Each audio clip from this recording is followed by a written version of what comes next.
Olá, eu sou o João Arthur, estudante do terceiro ano de Medicina da Faculdade da Uncisal, e hoje eu vou apresentar um trabalho sobre antropologia forense, identificação humana e exame de ossados referente à matéria de medicina legal. Esse trabalho vai ser apresentado por mim, João Arthur, mas foi composto também pela Ana Beatriz, Carolina Sampaio, Fernanda Ferreira, Matheus Quintão e Vitor Silva. Para iniciar esse nosso trabalho, eu quero falar sobre o que seria a antropologia, né? É algo de conhecimento comum, mas acho interessante falar. A antropologia é o estudo do homem, que vem da palavra grega anthropos, homem, e logos, estudo. Então é o estudo do homem onde? É a ciência que estuda o homem e as implicações de suas características e evolução física, social e cultural. Então ele tem esse aspecto tanto biológico, físico, quanto o aspecto social e cultural. Na diferenciação um pouco mais precisa das características, a gente vai ter antropologia física ou biológica, estudando coisas tangíveis, análise de material coletado relacionado com anatomia, arqueologia, estudo de achados arqueológicos e ciência forense, que vai ser o material do nossa conversa de hoje, nossa apresentação de hoje.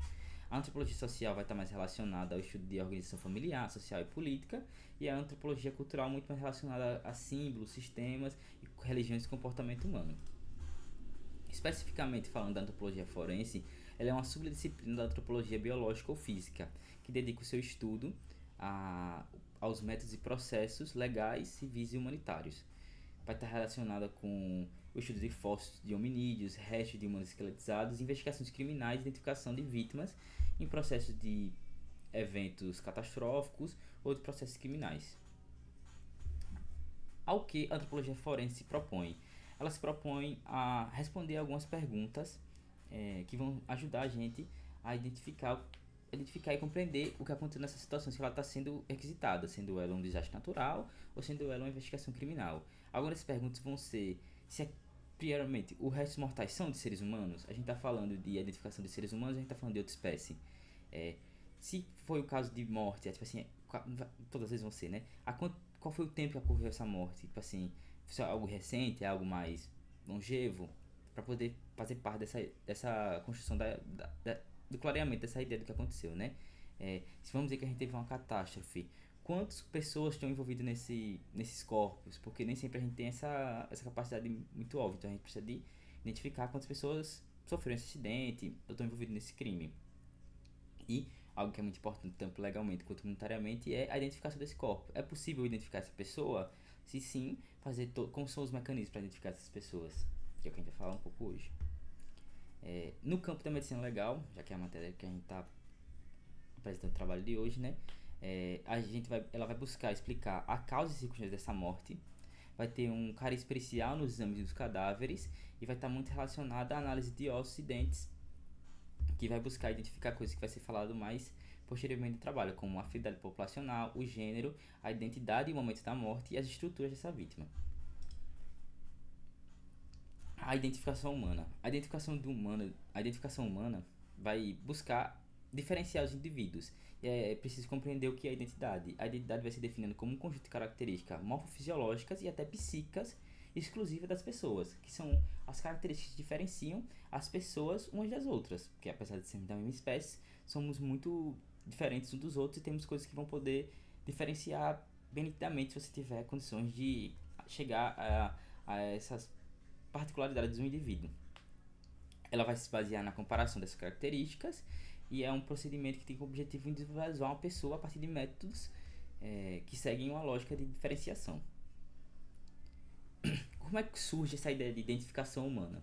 Essa ideia de identificação humana surge principalmente nas polícias, mais ou menos ali no final do século XIX, em diferentes países. A gente vai ter na França o surgimento de identificação de presos, já surgindo na área da parte da legislação, a partir da fotografia sinalética, que seria essa fotografia de frente e de perfil, coisa que a gente vê em filme, vê em tudo, já é algo comum a gente ter essa noção de identificação de preso a partir desse tipo de imagem. A marcação antropométrica, que começou a ser utilizada na França para identificar justamente os criminosos. Nessa mesma época, mais ou menos, a gente tinha começando a surgir a datiloscopia na Argentina, que seria a identificação desses presos por digital. E a gente também vai ter o primeiro tratado sobre identificação utilizando a arcada dentária, também surgindo mais ou menos na França, que já mostra o surgimento dessas coisas que seriam importantíssimas na identificação dos processos da antropologia forense nos dias de hoje. Essas técnicas elas vão juntas de outras, como radiografia, ainda são muito relevantes e são aplicadas na identificação de vítimas de crime e de desastres de massa. A gente vai ter 3 etapas nesse processo de identificação, que seriam a busca e a recolha de informações anti-morte ou antes da morte daquela pessoa, o exame daqueles restos mortais e uma análise comparativa e objetiva entre as evidências que você conseguiu recolher antes e pós-morte.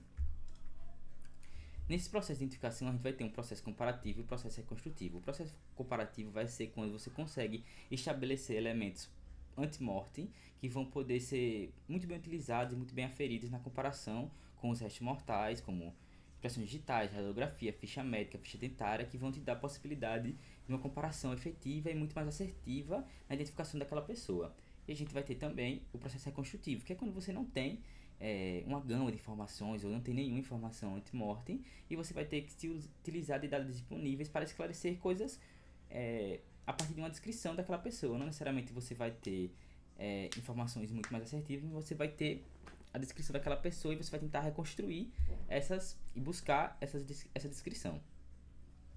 É importante falar da identificação humana, que ele é um processo muito criterioso e precisa de seguir regras para que ocorra de maneira criteriosa e que não haja confusão. Por isso que no processo de crime é muito importante a fotografia, o vestuário e os objetos das pessoas que são a vítima do caso e a catalogação dos itens para a construção de uma ideia sem alteração ou viés na construção e na comparação daquele efetivo de identificação. A maneira como isso ocorre é muito importante porque ela pode levar a coisa errada, como a identificação de lesões antes ou pós-morte. Eu preciso saber diferenciar se aquelas lesões foram antes ou depois, todo esse tipo de coisa.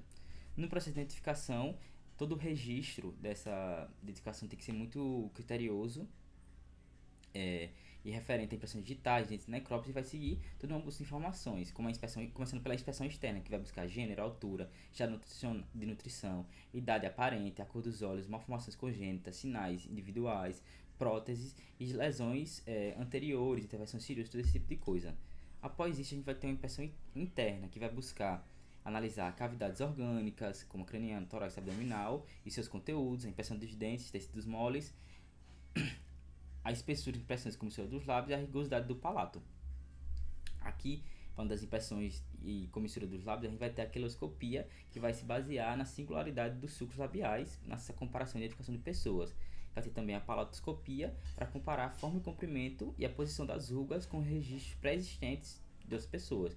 Como já fala, você tem que ter algum tipo de identificação prévia para você poder fazer essa comparação. Se você não tem essa identificação, não tem como fazer essa comparação. Por isso que a comparação é mais efetiva que a reconstrução. Aí o que a gente faz quando a gente não tem esses recursos para fazer essa análise da inspeção interna e externa, que vão ser nos casos que a gente tem restos mortais que não vão permitir isso, que seriam restos mortais despedaçados, carbonizados, esqueletizados ou com um processo de putrefação muito avançado. A gente vai se basear, a partir disso, da análise de DNA e exames de arcada dentária e ossada. O objetivo principal vai ser a identificação física de uma vítima e da causa dessa morte. Vai ser a partir da observação morfológica dessas ossadas, comparação com parâmetros de referência já existentes de estudos prévios de esqueletos que já foram identificados. A primeira coisa que a gente vai falar quando a gente estiver falando de exame de ossada vai ser identificar o mais importante. A que espécie pertence a restos mortais? Porque nem sempre você tem ossos suficientes para ficar óbvio se aquilo pertence ou não à espécie humana ou se pertence a outra espécie, a partir de que a gente tem também certa proximidade com outras espécies. A gente vai tentar também determinar a afinidade populacional, o gênero, a idade, a data da morte e a estatura da vítima. Quando a gente fala de afinidade populacional, o que quer dizer com isso? A partir de características de crânio e de outras coisas que eu falar, a gente consegue, mas principalmente o crânio, a gente consegue determinar se aquela pessoa pertence a algum fenótipo mais predominante. Por exemplo, se a gente estiver falando de caucasianos, que seriam leucodermas, vai ser um crânio alto e pouco largo, a espinha nasal proeminente, órbitas angulares, pátrio, parabólico, ossos nasais muito salientes, arcada dentária triangular. Já pessoas negroides ou melanodermas, vai ser um crânio baixo, pouco largo, espinha nasal reduzida, órbitas retangulares e outras características. Já os mongoloides ou xantodermas seriam um crânio pouco alto, largo e espinha nasal média, órbitas arredondadas, palatos elíptico ou parabólico, de forma resumida, vão ter diferenças claras que vão permitir você chegar a uma conclusão a que característica fenótipa aquela pessoa possui. Aqui é a imagem desses crânios, você consegue perceber algumas diferenças. E aqui mostrando como é que você faz o cálculo de parâmetro para você chegar nessas conclusões de índice cefálico, índice vértico lateral, índice transverso posterior. Você vai utilizar de pontos anatômicos, por exemplo, a distância euro-euro e a distância glabela-metalâmpida, e depois você vai botar na proporção para você chegar nesses valores que já são algo mais objetivos para essa decisão. Aqui também a gente vai ter essa tabela, que vai ser a partir dessas identificações como você caracteriza por tamanho desses índices. E a gente vai falar agora sobre o diagnóstico sexual. Ele vai se basear no dimorfismo sexual que se pode observar na espécie humana. E isso é interessante ser falado porque quanto maior uma pessoa, mais velha é, maior vai estar caracterizado esse dimorfismo. Então é mais fácil identificar essa pessoa quanto mais velha ela for. Em criança, dessa forma, em criança é algo um pouco mais difícil e o esqueleto completo é obviamente melhor para esse diagnóstico.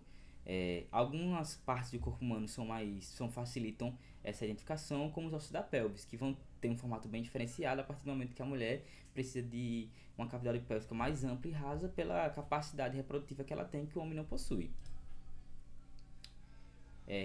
Outros ossos podem ser utilizados, como o osso de face, que a gente vai ter questão de rebordos orbitários mais grossos, a questão de mandíbula.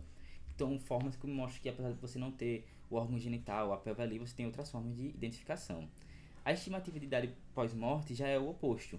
Ela é mais fácil de ser identificada em criança porque elas estão passando pelo processo de ossificação e processo de crescimento. Então, você tem marcadores de idade um pouco mais forte, como união epifisiária dos ossos longos, nas das estruturas cranianas, e quanto mais novo, mais fácil é identificar essa idade.